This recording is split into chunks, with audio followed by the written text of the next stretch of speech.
Welcome with us, Lord Cameron, in both our channels, Al-Arabiya and Al-Hadath. Very good to be with you. Thank you. Well, what we're saying is that we don't want this conflict to go on for a moment longer than necessary. We feel deeply about the level of suffering that is taking place in Gaza. And while, of course, we support Israel's right to self-defense and its right to try and deal with the Hamas threat, we don't want this to go on. So what we want is a sustainable ceasefire, and that means that Hamas is no longer able to threaten Israel with rockets and with terrorist attacks. And then if we get that sustainable ceasefire, we can move on to what we really want, which is a two-state solution, so we can have a secure Israel, but also security and dignity for the Palestinian people having a state of their own. Now that's going to take time, it's going to take a lot of work, but that is the long-term answer, and Britain and Germany and others are completely committed to it. Well, it's tragic what is happening, I agree, and we support pauses or suspensions, as it were, including one happening very soon, because of course a pause in this fighting can mean that we can get aid into Gaza, which is absolutely essential, and also we can work to get the hostages out of Gaza. I think you're quite right to mention the hostages, because of course those people have now been trapped in prison, potentially mistreated for many, many days, and it's essential that we get those hostages out, including there are 2 British hostages, which I'm particularly keen that we get them extracted. So that's the British approach, is let's try and build consensus in the United Nations. What we're discussing right now in the UN is a massive increase in aid coming into Gaza. So let's get that fixed, and let's have a pause if that's necessary to make sure that happens, but then a sustainable ceasefire, i.e. one that doesn't just last for a few days or a few weeks, but that becomes permanent because it's sustainable. It has to be immediate, instead of getting all those killings go on. Well, that's right. A pause right now in order to get aid in and hostages out, that would be a very good thing. Now, I know there are discussions underway about that. That's one of the reasons why I'm here in the region, to talk about that.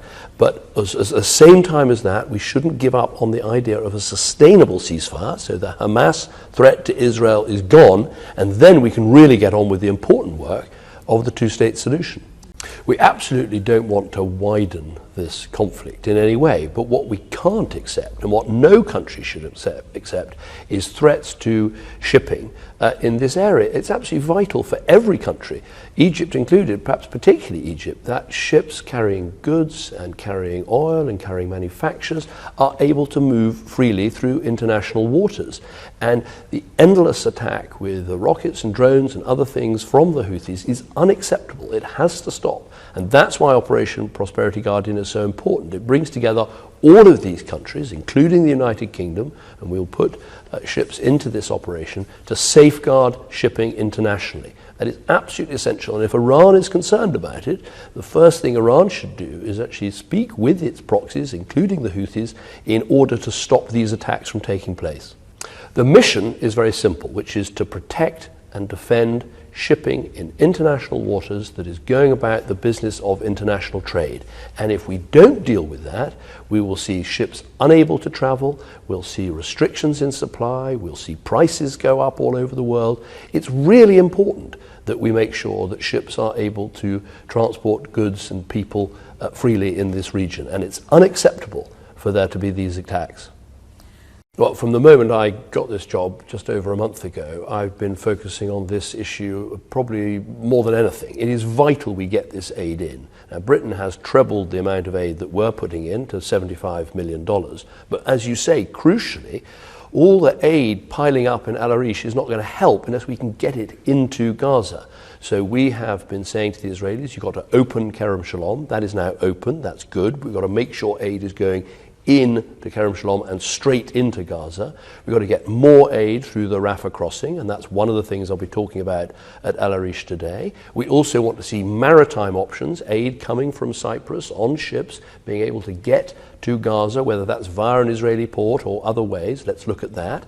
Let's make sure this Jordan option, where aid is now coming from Jordan through the West Bank into Israel, into into Gaza, let's make sure that that is happening too. Well, I think we shouldn't put all our eggs in one basket. Let's get as much aid in as many different ways as possible so we don't have these bottlenecks. Now, the most important thing is to keep the aid going through Rafah, to make sure that goes speedily. I think the next most important thing is Kerem Shalom, which has huge capacity for the screening of vehicles.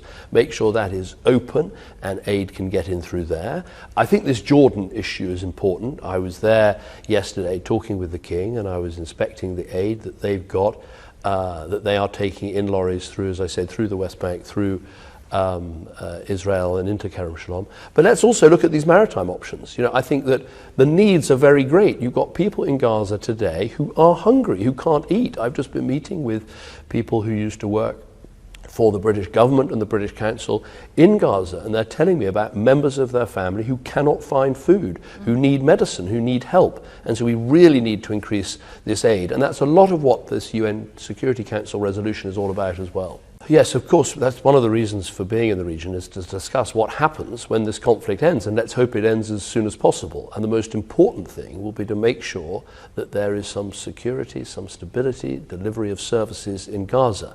Now, whether that is a mixture of the Palestinian Authority being revitalized and helping, a mixture of other countries that may want to assist, and some perhaps UN council resolution, perhaps some small force that can help to bring that together. We're open to all those ideas, and that's one of the reasons for being here, to discuss that, you know, the day after it is a day of security, stability and rebuilding. Well, we've been very clear with the Israelis, and I'll say again, no displacement, no reduction in the size of the Palestinian territories, no permanent occupation. These are absolutely essential, that Israel understands that these are red lines for the international community, for Egypt, for the Palestinians.